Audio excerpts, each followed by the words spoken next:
Okay, another philosophy and paint video. I'm just gonna go and we'll see if anyone shows up in the room and just take it from there.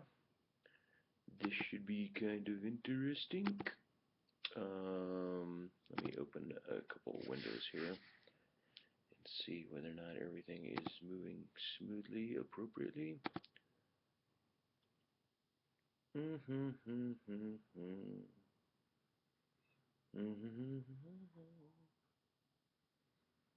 Right on. Well, looks like it's set. Okay. So, middle of the day on a Wednesday, and I have a date with a old college buddy here in a couple of hours, so that's why I'm not going to be doing this for too extra long.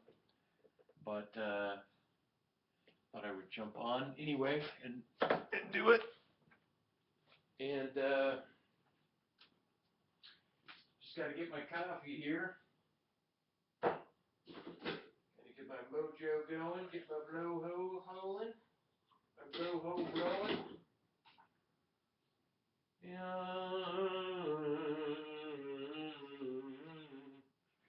Yeah, okay, so I want to get some drawing done for sure.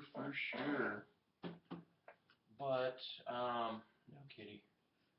No Siri. Put that over there. I'd like some erasing done. There. Yeah, I'm erasing this little woman that I had hanging from the bottom of the demon angel, the demon archangel, who's not really a demon, but an archangel that's emerging from hell. And all I'm going to do is do a gift for heaven from this angel by putting a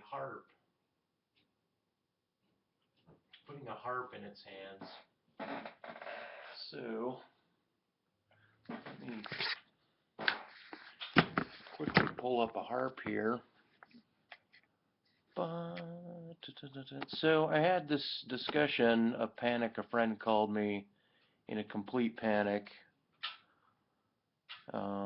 afraid that they are going to get institutionalized in the same manner that I was, and it's hard to hear that because it's just hard for anybody to realize they need help in a mental fashion. So it's kind of sad. It was kind of sad and it was kind of harsh, and they were yelling about it, and then they were yelling to me about it, and then they were yelling at me about life and so forth. And that was also hard to hear. So, what can you do though? Seriously, it's a rough racket. And some people they don't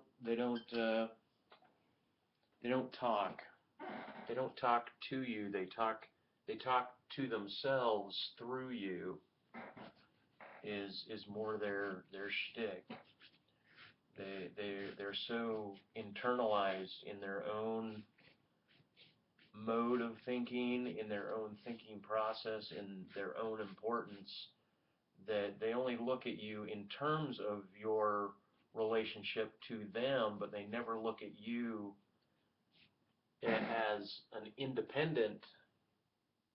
Some people never look at you as if you are an independent uh, individual.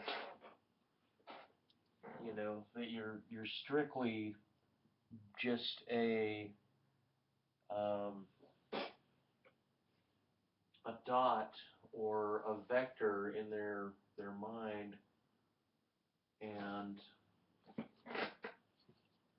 if all you are is a vector in their mind that's communicating back with them, then they don't really hear you. They don't really consider you. They don't know how to consider you, is the thing. And anyway, I think the whole thing is, it's scary, and it's sad. And because they're a friend, it's like watching. It's like somebody going crazy, going mad. Now, I may be crazy myself, but I'm not mad.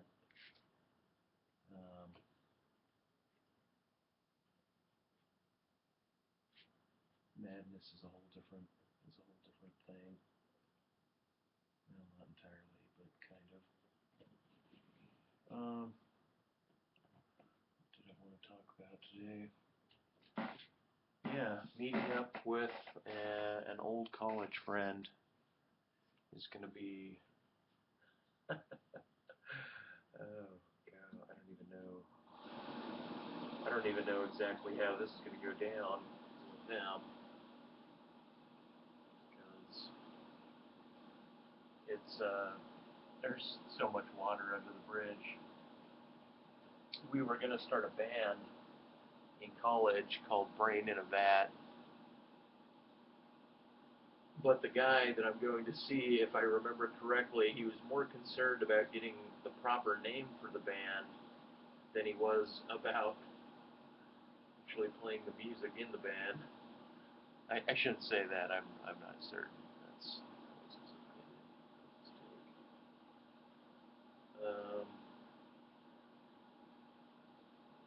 Anyway, about my last video with Amendum, Gary. Gary was talking kind of like this absolutist. When it came down to the idea of whether or not one could accurately depict every single thing lingually possible in a picture, Gary breaks everything down to mathematics and physics and overlooks the substance of meaning, metaphor, the complexity of analogy and free association that requires an additional consciousness to provide those things. And then he says something to the effect as well, I bet you I would be 83% accurate. And it's just ironic that Gary of all people, who talks about how he finagles his way around the Drake equation by saying all I would do is add one more instance of probability. If life took 3 lightning bolts in the same place, I would simply say it wouldn't have to take 4 lightning bolts in the same place, and that would increase the probability of lightning hitting, of life occurring in that instance, exponentially, absurdly more exponentially. And so he'll play that argument, and yet he doesn't see the absurdity of saying, I bet you I would get to within 83% accuracy, because what that implies is that there is a way in which to test what 100% looks like. It's like Gary here saying, well, 100% of infinite is X, Y, and Z. It's this absurdity that he continues to uphold and he believes it. So the absurdity is that he could come up with an 83% of 100%, but he could never, ever, nor could anyone ever gauge what that 100% was.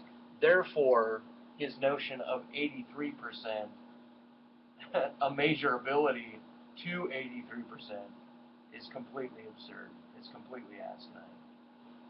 So that's, you know, that's a statement on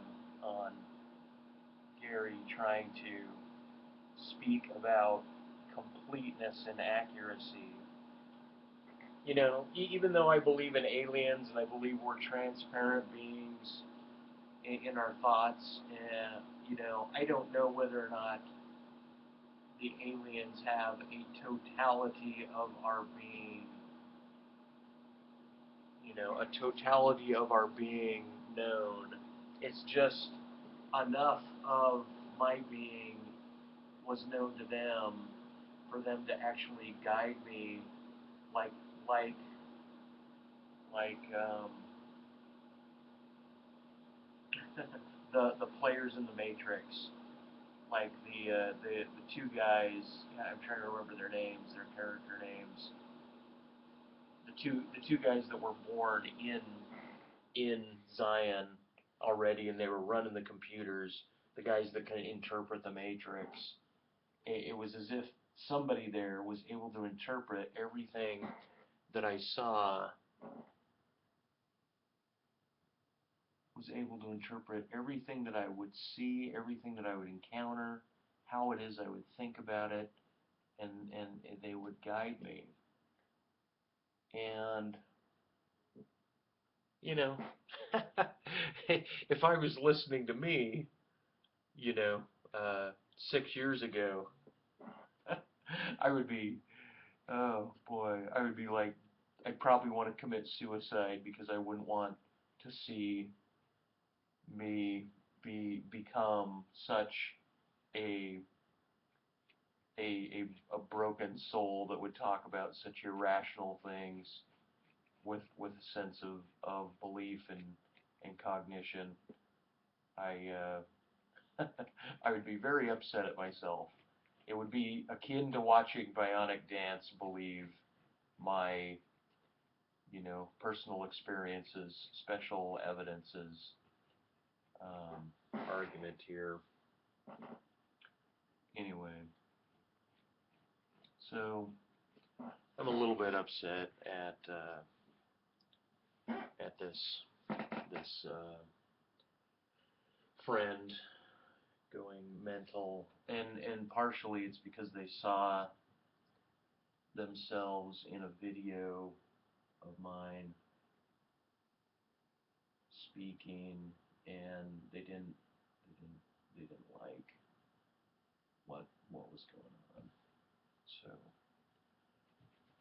and I won't say more than that. I was thinking about my family today, about my friend who lost all of her immediate family, and how vulnerable yet strong that woman is. She's one of the strongest people that I know, but she's also one of the most amazing bullshit artists that I've ever met in my life. And yet she's completely kind, and she only bullshits when she thinks it's ethical. A lot of people bullshit in their marriage. When they find their marriage difficult, they tend to rely on lies and exaggeration and horseshit in order to make their life easier with their wife. Coffee break, coffee break. What do we have here? We have a medium roast Colombian from the mountains of Mexico. Oh yes, it is InfoWar coffee. Make certain you turn into the InfoWar, everybody, to make certain that you hate the government and you hate the way the world is put together. You know, I reached this pinnacle of absolute political angst, keeping up with the Joneses, keeping up with the Alex Jones philosophy. Now, I'm not saying he's not presenting evidence. I'm saying that he himself could lead a huge, real resistance against the government, but he himself will not do that. Anybody with a great following that has that kind of momentum and that kind of topic could do that, but he does not do that. He does not do that probably because he fears for the life of his family and for himself. But he also doesn't encourage other people to do it. In a way, he tries to, when there's shooters and people that listen to him that go on these rampages against the government, he automatically distances himself and disassociates himself. But I got caught up in looking up the evidence that he was providing and developing the same paradigm that the government is not anybody or anything that you can trust, kind of like Stefan Molyneux's, free domain radio argument about the government and statism. I had a great conversation last night with a gentleman from Holland, and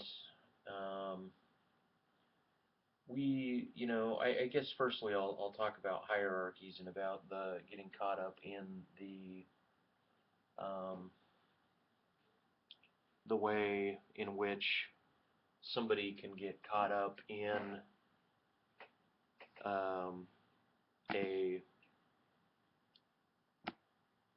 a belief structure that is antagonistic against the government. Now, I'm not trying to say I'm part of the nanny state or I'm agreeing that the government is a good thing and always has our best interests, but I do like the idea, like, okay, my infrastructure to my life is well taken care of.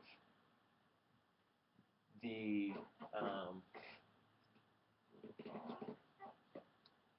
I have flushing toilets, I have internet connections, I have a roof around me. The majority of people have roofs around them. The fact of most people's lives is one of utilization, and that the government is appropriately still being utilized to facilitate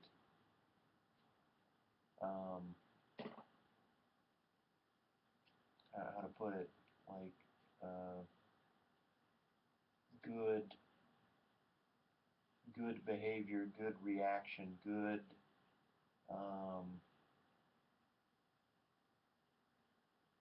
outcomes for its civilians and civilization.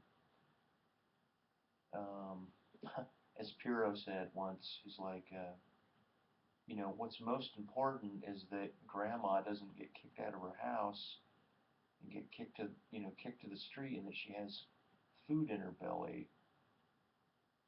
That's what's first and foremost and what's most important. It's not some angst against the government to overthrow and terrorize and rock the boat so heavily that there's a systemic meltdown. I mean, even if when there is a systemic meltdown, the first and foremost thing to do is care for your fellow man after you care for yourself, like the plane wreck.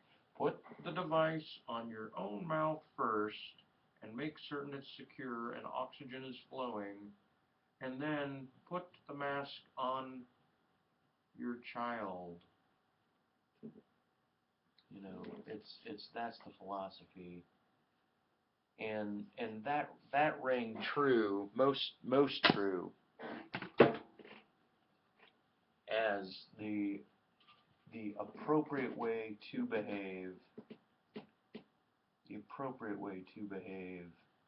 in a crisis, and to not indulge in the Napoleonic approach towards taking over. Because, okay, now this is where I get into hierarchies, because I believe that humans are systemically, their organism, because they are Indo-European language speakers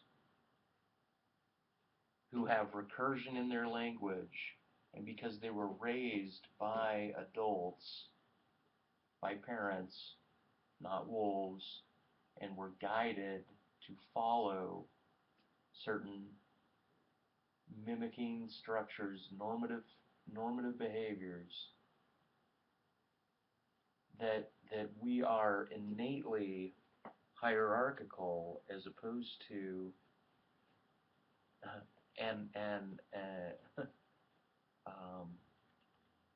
how do you say it, flat, plateaued, not benign, what's the word I'm looking for? Oops, broken language, I can't think of the word. At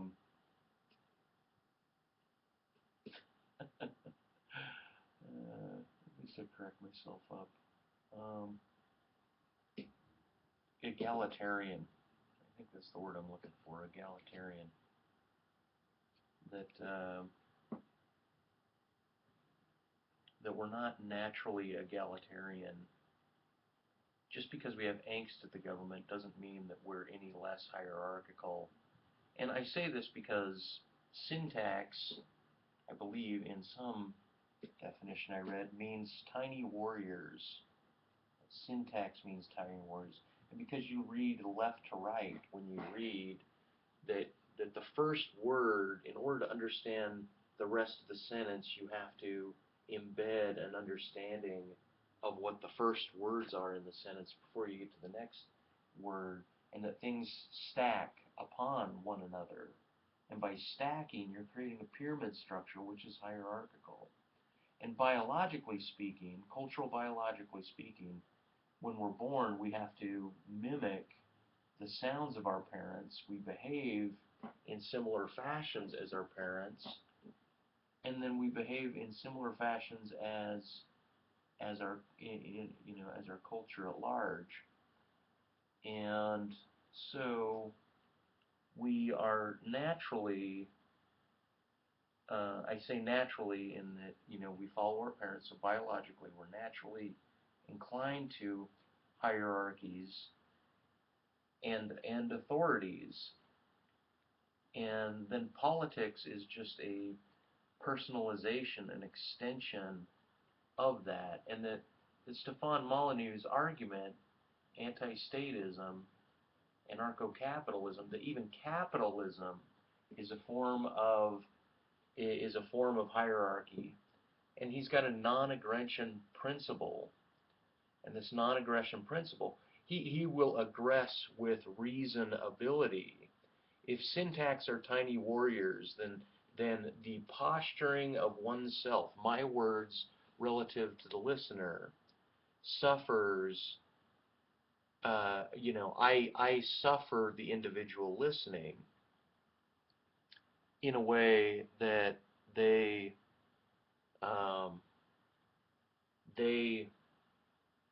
how to put it, I imbue a posture or a stance, whether I'm reasonable or not, that you have to take into your psychology, and that is a form of aggression, that reasonability is a form of aggression. Whether or not I'm yelling like rah, rah, rah, which is considered aggressive, reasonability, like just because reasonability is civil doesn't mean it doesn't have a forward-moving posture. But the very act of argumentation is a form of aggressing or moving forward upon somebody else's mind, someone else's psychology. When you're guiding a kid and you're confining them within rule structures and granting them liberties as well, or they're noticing their liberties as you're confining them and moving them, that is in a way kind of like pulling back on this clay. It's kind of like you're guiding a child by showing them the avenues, by elongating or stretching the meaning out and showing them the maneuverability, the pattern, the tubing of normative behavior that they have to go through. Well,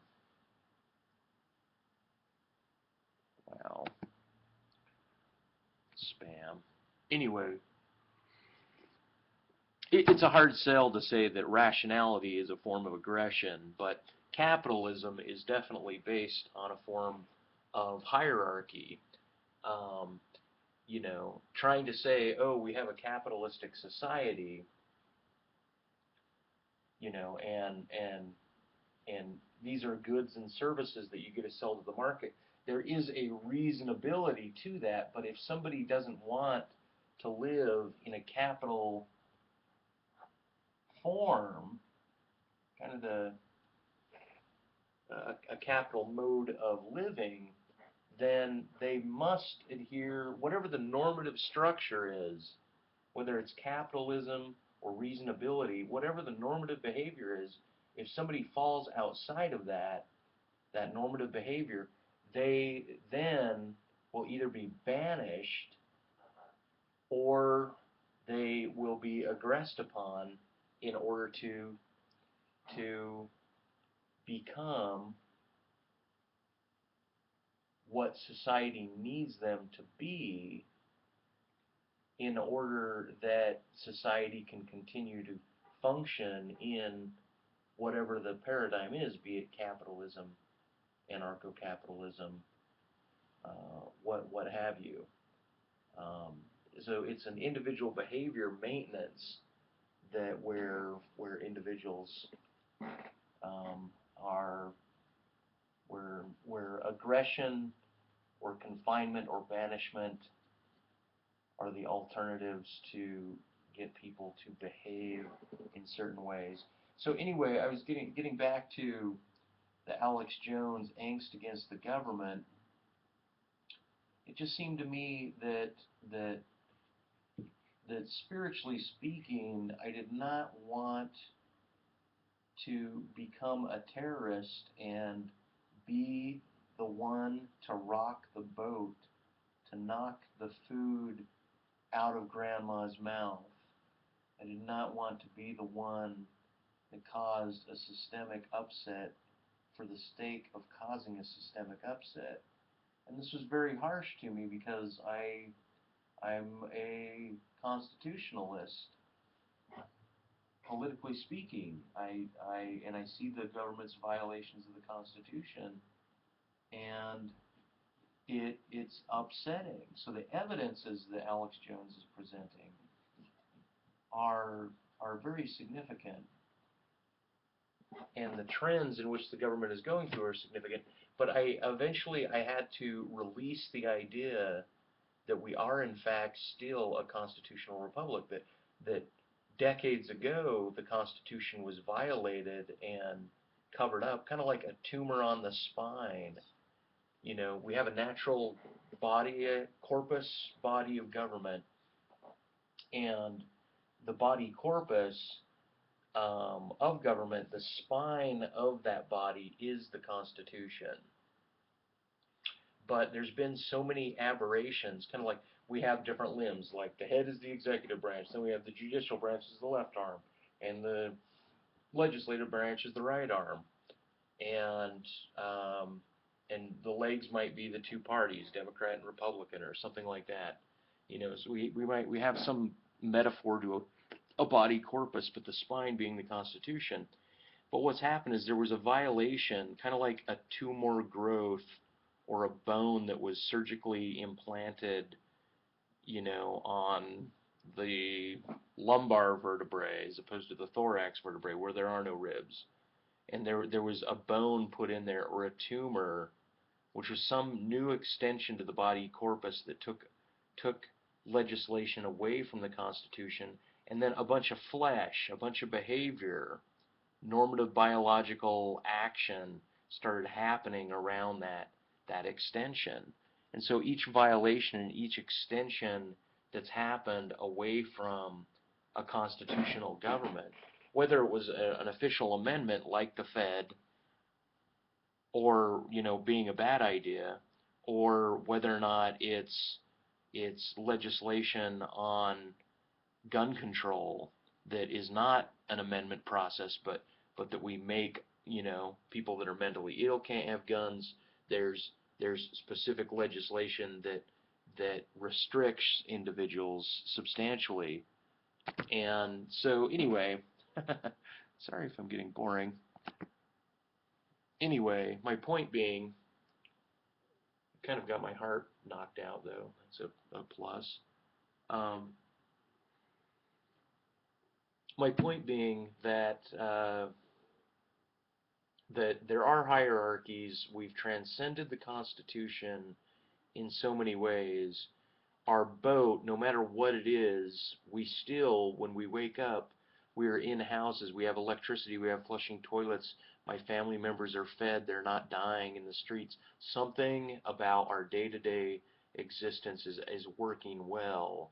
And that I notice that there's just a lot of mental, political frustration that one can displace outward, and that displacement, that energy of wanting to take out one's personal angst politically is a driving force. And the problem is that, especially I would say with males, there is such a drive to, you know, match your idealism. So as you grow up and you believe you're in a constitutional republic, you want to then join the army and get involved, but then when there's so many people that fall out of the army and then they're despots against the government and against the government policy that they had fought for and earned for.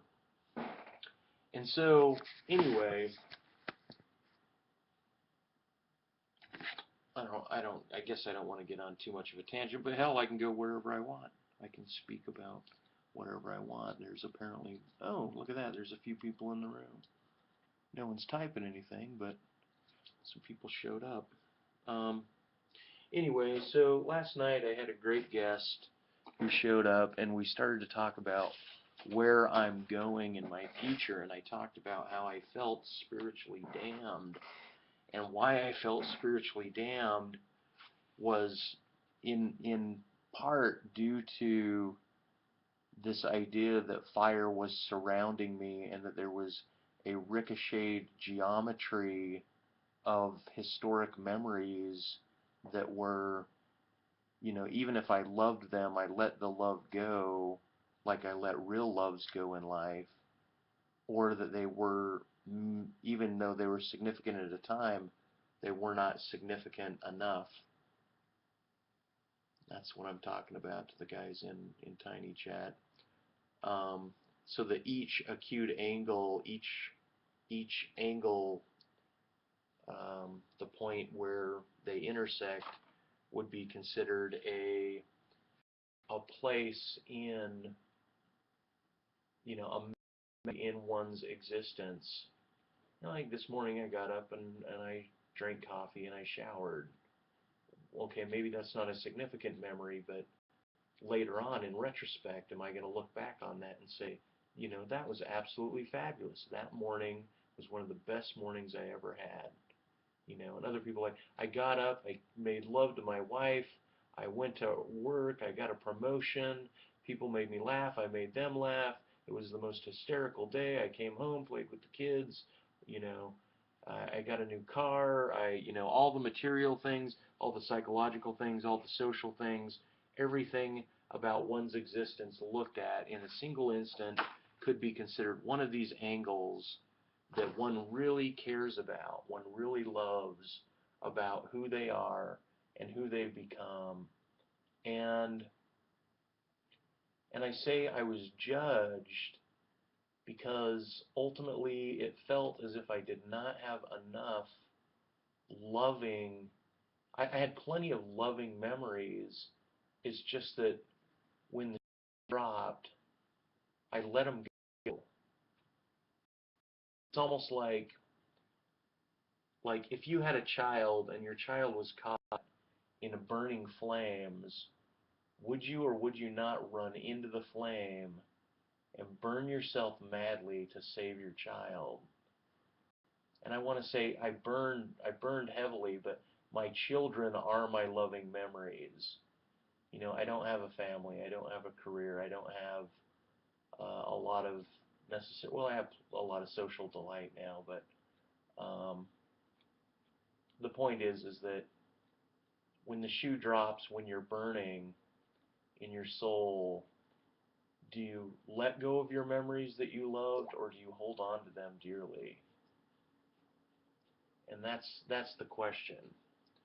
And I believe that test happens at a particular time in life. But I've negated so many things and lost so many things and don't have the potentiality for so many things now that it's interesting. Someone comments, "I will see what burning feels like before I make such commitments."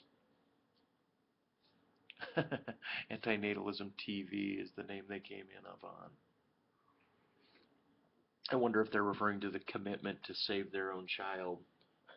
But their name is antinatalism, so see, they don't have something that is their own flesh that they care about so dearly. So right there they make a statement that is almost like an excuse to not allow oneself to burn to save their child. You know, that's what that sounds like to me. Anyway, so my dad was over here at one point. I'll read your comment again in just a second. And I was feeling this sensation of burning so much. I had my coffee pot on, and I saw my dad there, and I thought, if my dad was burning, would I pull him out?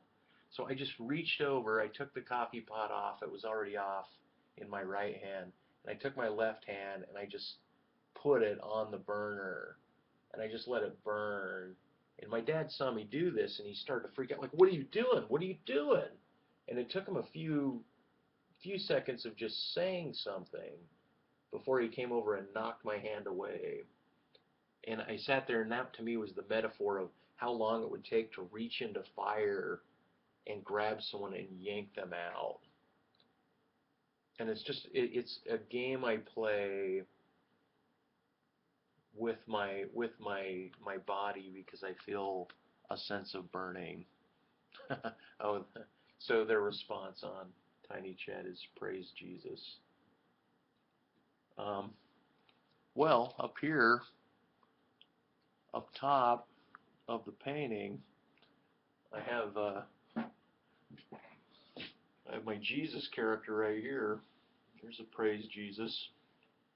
You know, this is an ascent from hell painting, and then an earthly plane right here, and then a heavenly plane up here. So it's supposed to be not Dante's Inferno, but my Inferno, starting symbolically here, and then descending into more of an actuality of a real burn, and then back to some sort of representationalism through lust, you know, lust and treachery and hedonism, and somehow I need to place all of that into this painting. So that's kind of the goal of the painting.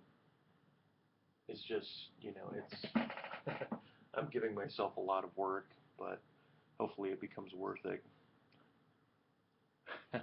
Yeah, well, someone said I need a zombie Jesus, so I did a painting with a puppet Jesus in it, and I'll show you that just for the sake of showing you things. This was, here, I'll show it down first on my video, and then I'll show it to Tiny Chat. I've got Christ right here, and then I got a puppet Christ right here, and this was the Mormon LDS president at the time.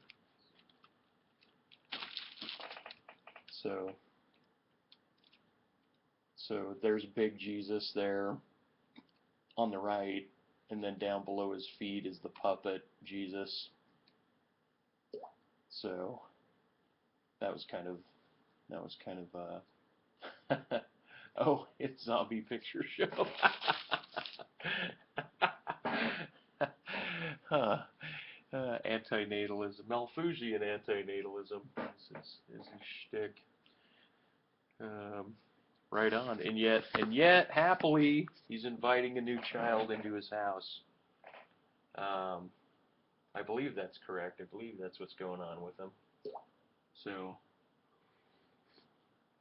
that's something else. That's see, that's an amazing thing to do, and if you're wealthy enough and put together enough to do it, so be it. I watched a documentary about a Russian guy who became a priest and realized he couldn't have kids.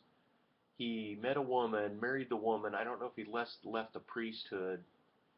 It was like a Russian Today documentary, and then he started adopting kids. He ended up with 27 kids, and he was seemingly poor, but somehow he got onto a community charity that allowed him to raise all these kids. But in Zombie Picture Show's case, it's his own accrued wealth and perhaps inherited wealth from he and his wife, or however you have your wealth to do this is what's absolutely fascinating, I think. So good for you, man. Good to hear it. Good watching your videos. But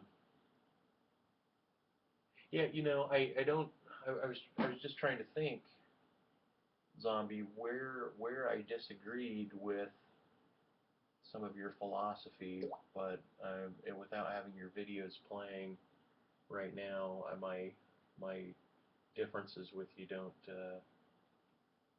stand out so much. I think I agree with you more than I disagree with you. Yeah, no problem, man. I think a lot of people that hear your videos agree with what I'm saying. They're happy for you. But yeah, yeah. I've got a dinner tonight with a college friend who just had a son maybe a year ago, and he was in art and did art, but he gave up on art, joined the military, became an electrician, and then he got a job in surveillance, and so currently he is, I don't think he's a part of the NSA, but he does something about tapping into computers. So that's his shtick. So it'll be interesting to hear. We have a common friend who says that he's a little bit envious of me because I continued with art, but I'm envious of him because he's got good wealth. He's got good social standing for being in the military, and he's got a family. And I had just fucked those things up. Well, he asks how I've been.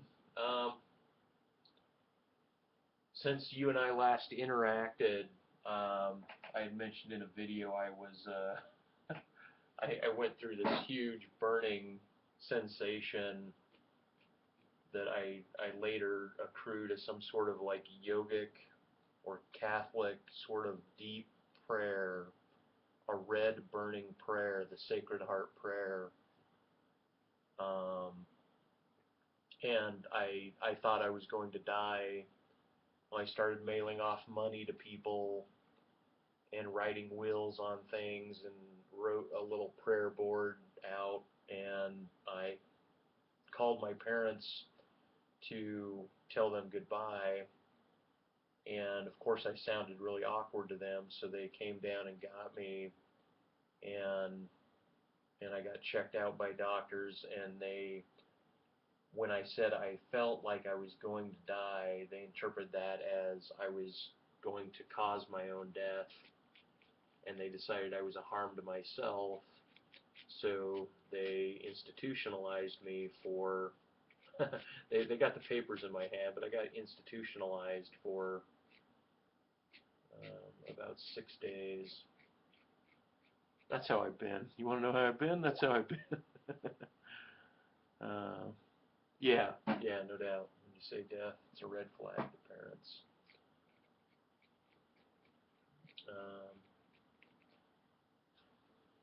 Anyway, besides that, I feel like I'm on the up and up compared to other people that I know. So, I know people that are in crisis mode right now because of events in their life or in their mind. And being institutionalized, I saw people that were in far worse mental condition than I believe I am in. Not saying that my destiny, my afterlife is in good standing in any spiritual sense, but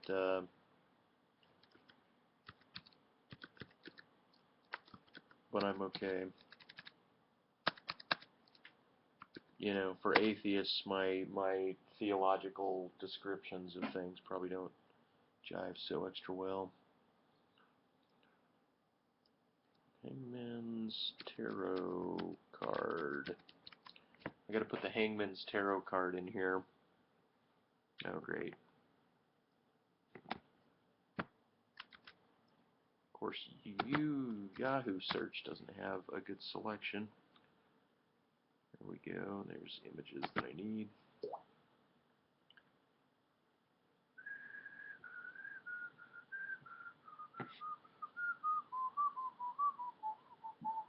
Well, you're an artist, man. You do tattoos. You might be spiritual.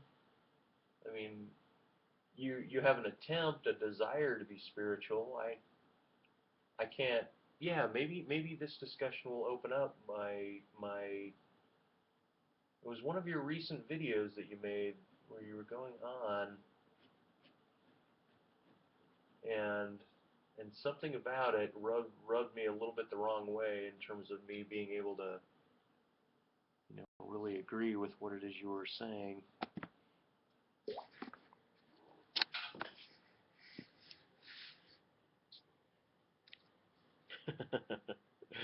Yeah. You're right on. Oh my goodness. What am I doing?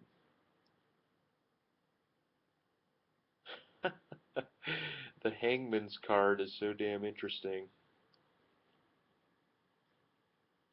The guy's got his hands tied behind his back. He's hanging upside down from one leg. And I guess he's left to die that way, but it's just a weird depiction. But that's why I decided I want to put it in my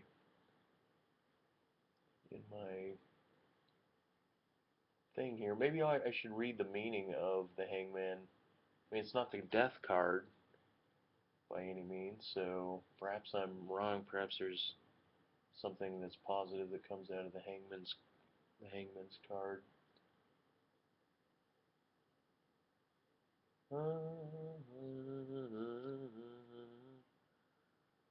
Yeah, the sketches. This is the base for the painting that I'm working on. I finished the last painting I was working on. Maybe with a few minutes left, I should go in the other room and talk about the painting that I just finished. Actually, no, it's not prepared for that because I have it hanging sideways. Doing a card of the man hanging upside down, and the painting I want to talk about is hanging sideways in my room. It's a big painting. It's stapled to the wall back there. I just don't want to go through the process of unstapling it right yet.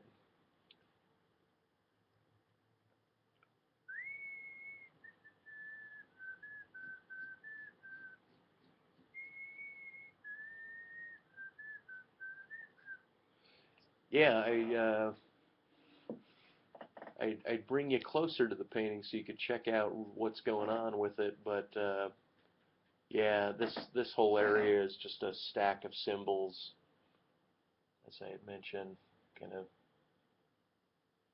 descent into hell, flirting with hellish symbols, playing with fire. When I was 15, I got my first car, which was a VW Bug, and I immediately sanded it down, painted it red, and painted silver flames on it, and got a raccoon's tail and tied it to the antenna, pulled out the back seat, put in fur cushions, took out the roof, the ceiling lining, put in 4-inch fur all through the car, had a horn that went da da da da da da da da da da da. I jacked up the front axis by 3-4 inches, and I put dangly balls on the front, and I had dice. So I put dice down here in the painting, and that car was my little fiery love bug. And somebody in high school dumped sugar in the tank, but it stopped at the injectors, so it didn't destroy it.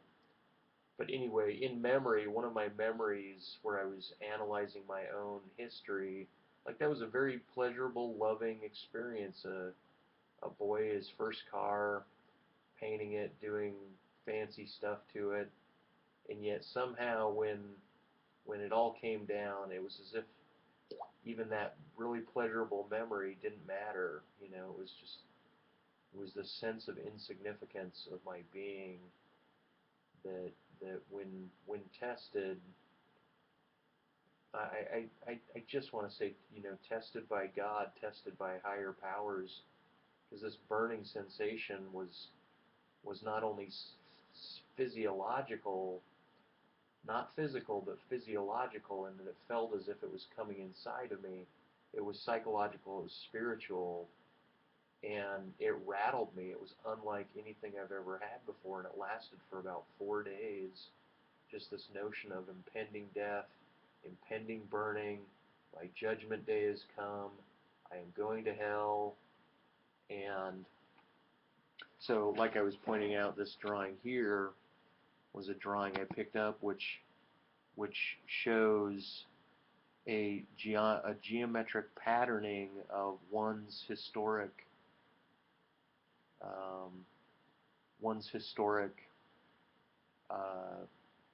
memories ricocheting off of each other, correlating one to another, and you're falling into your own history, into your own memories, your own life as you've built it, as you've orchestrated it, as a singular solipsistic circular descent lands upon you as a net, your own being weaved.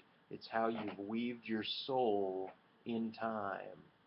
And it's as if something outside of your soul, your own being, that is beyond just community of other people. Perhaps it's the most totality of your own being, the greatest, most total comprehension or invention, imagination that you have of God,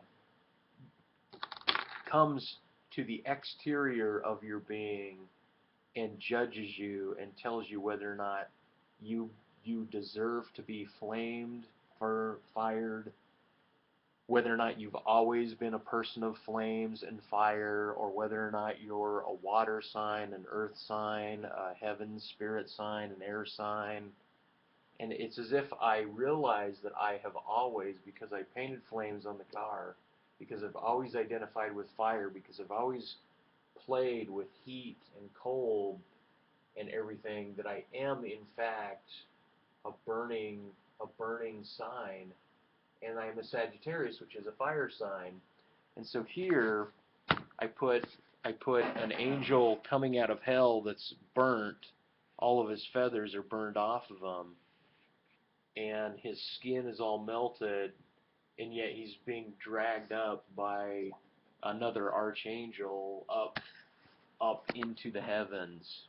And it's a redemptive painting is the attempt here. Oh, alright, you had a bug too. I was born on December 10th, almost December 11th at 11:50 p.m. I would give you the year, but I don't want you to ask a lady her age. No, Siri, no. A lady who's a fat man with a double chin and a mohawk. I don't want you to ask this lady her age. I think I've mentioned it already. Douglas Adams wrote a book called The Hitchhiker's Guide to the Galaxy, and the meaning of life is 42. And so when I got into my 42nd year, I made certain everything was pretty precious and pretty well put together. And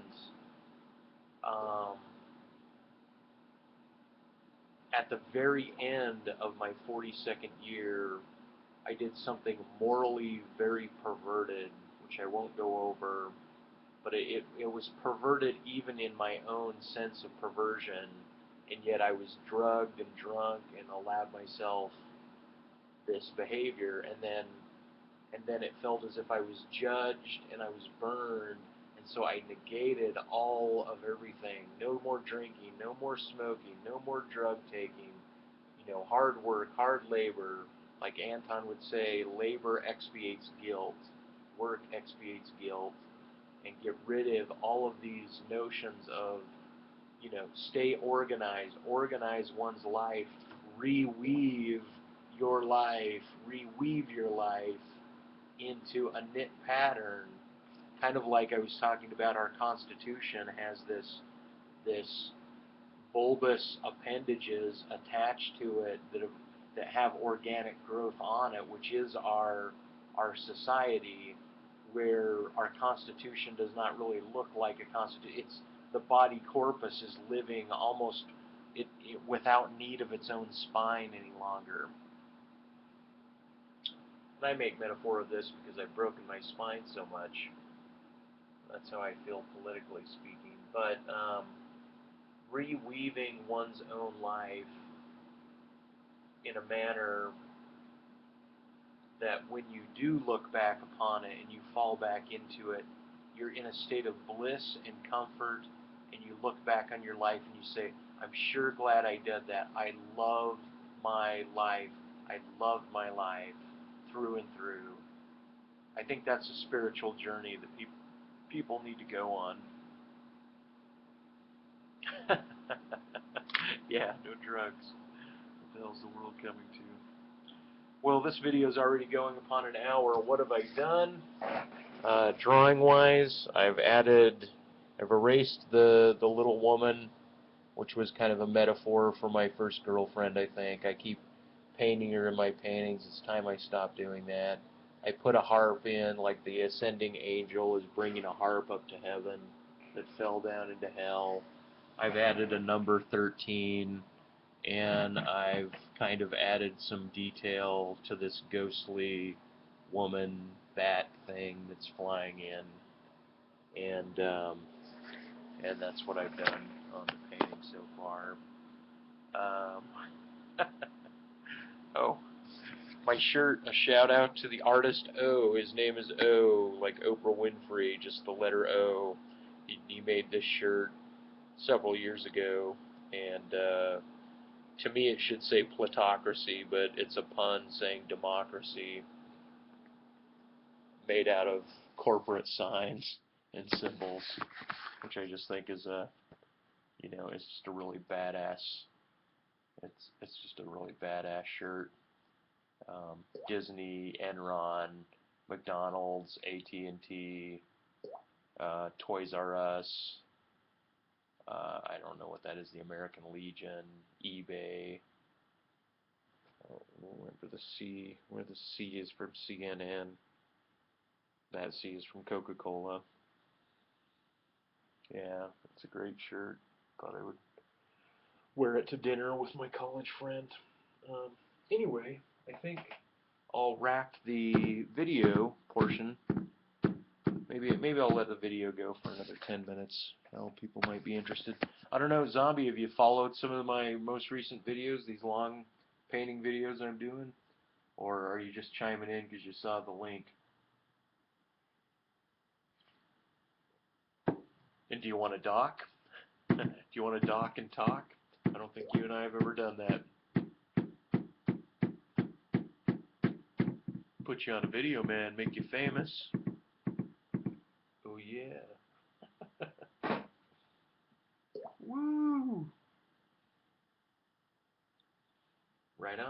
Right on. We're going to keep the video going because he's docking. I'm going to add some more coffee to my coffee, and I'll be right back.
I found a little blue rubber ball. I've got blue balls. I've got blue balls, singular. I like to play with it and roll it round my hands. Like I'm the, not Lizard King, but the Puppet King in Labyrinth. Woo. Played by David Bowie. What was the name? Anybody? Anybody knows the name of what David Bowie played in Labyrinth? What kind of king was he? David Bowie King. No one's going to type it. Best look it up.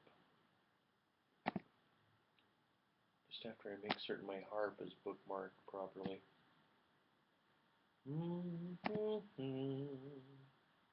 Wah, wah, wah. You know, I would like to take Debussy's Daydreaming song and put lyrics to it. I think it'd be nice to hear somebody hum a song to Debussy's Daydreaming, the whole album. Some lovely tune to make us happy all the time.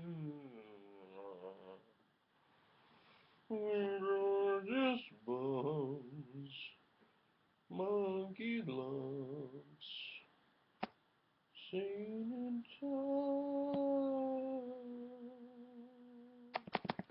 Medical breakthroughs, happy chicken nuggets.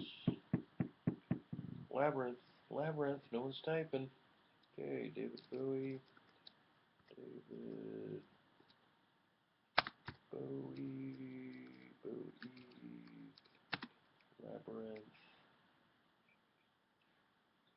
Labyrinth, character, come on, type Labyrinth, character.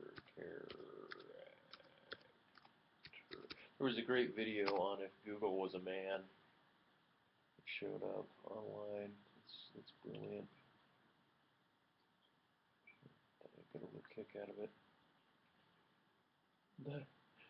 Then they show this college kid. He's like, okay, I want to Google young college girls naked. And then he shows him like grabbing his pants and undoing his belt. And Google man's like, really? Again? Just this funny thing, I thought. Okay, then let's see what the answer is here. Well, apparently his name is Jareth.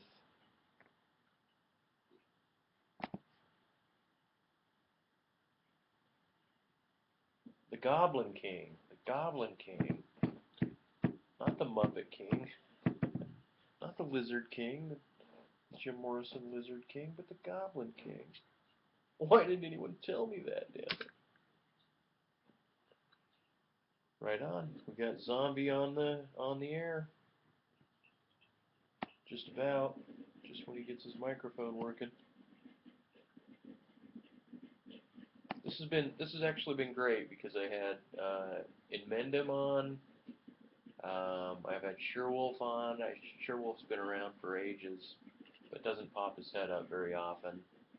I had Faith to Grace on, who's been a friend of mine for years and yeah, I probably shouldn't have recorded what she's saying. Uh-oh. I guess we're not getting him. He probably has to re-enter the room or reboot his system and come back in. Who knows? But he fell out. Anyway, we have Portal and guest 7747441. Oh, that is him. He is the guest. All right. Yeah. This college friend, man, he used to always just be in the basement of this house I stayed in, and he would just smoke weed, giggle his ass off, and sketch like a bunch of tubes like he was doing piping, and he'd do these really ornate sketches that were, there wasn't a centimeter on the page that wasn't full of some pipe design that he was doing these piping structures. It was almost like he was taking what kids do in junior high school or did in my day, drawing piping or dragons or something like that, and he brought it clear up into college and was still doing it, still kind of trying to manifest his style that way. So maybe we'll be able to trade some art, and we'll see. We'll see. I should bring him a print. I'll bring him a print tonight. That sounds like a good idea. But anyway, why don't I draw the next thing while I'm waiting for Zombie?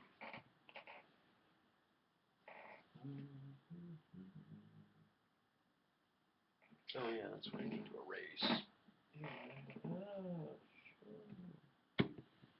So for now, I misplaced my erase. There it is. Okay.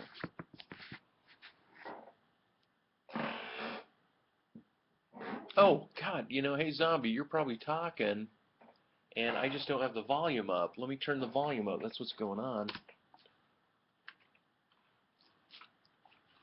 I have two computers, and so I turned the volume down on that one so that it wouldn't echo. Oh, wait. No, this one does show the volume up. Maybe you can type and let me know what's going on. Let's see, interact. No, I don't know. I do not know what's going on.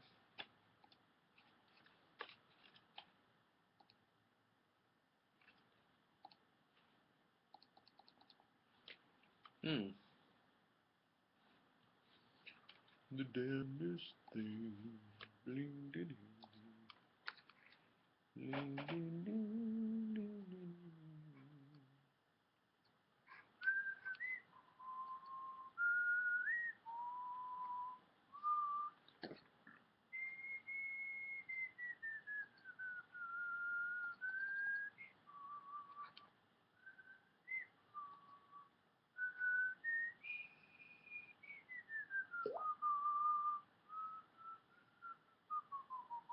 Yeah, he says he's plugged in, but nothing's happening. I'm wondering what's going on. Let's see.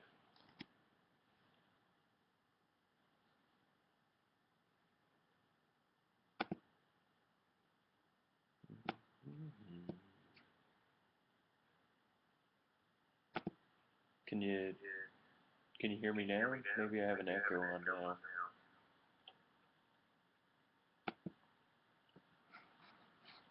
Can I hear you now? I can't hear you now.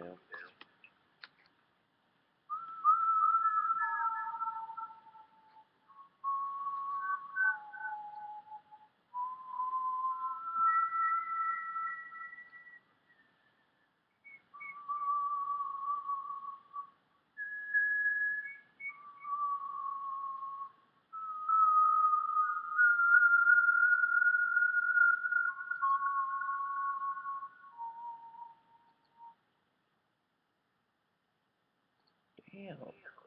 I can't. I want to. Oh, you're showing up on this computer, but you're not showing up on this computer. Let me turn the volume down on this one.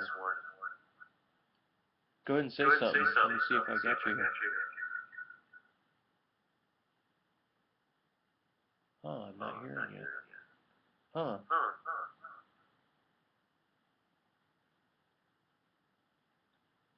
Interesting. Good to see you, at least.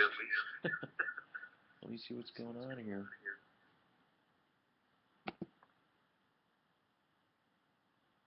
No, it says your volume's at 100%.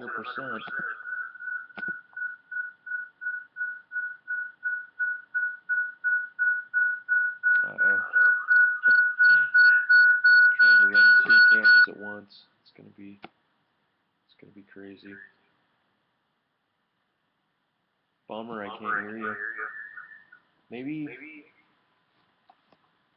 See, I'm nervous about shutting down this screen.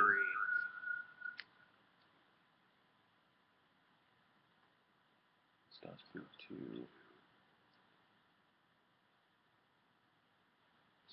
Set up. Oh yeah, let me try this. I'm gonna drop off for a sec and see about getting back on.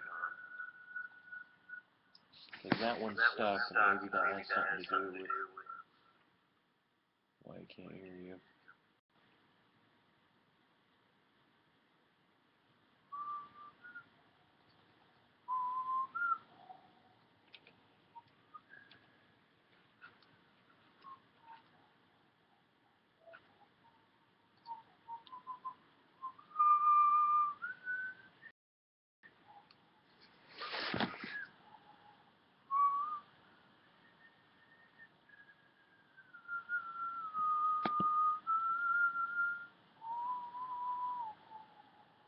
Okay, we're gonna try this one instead.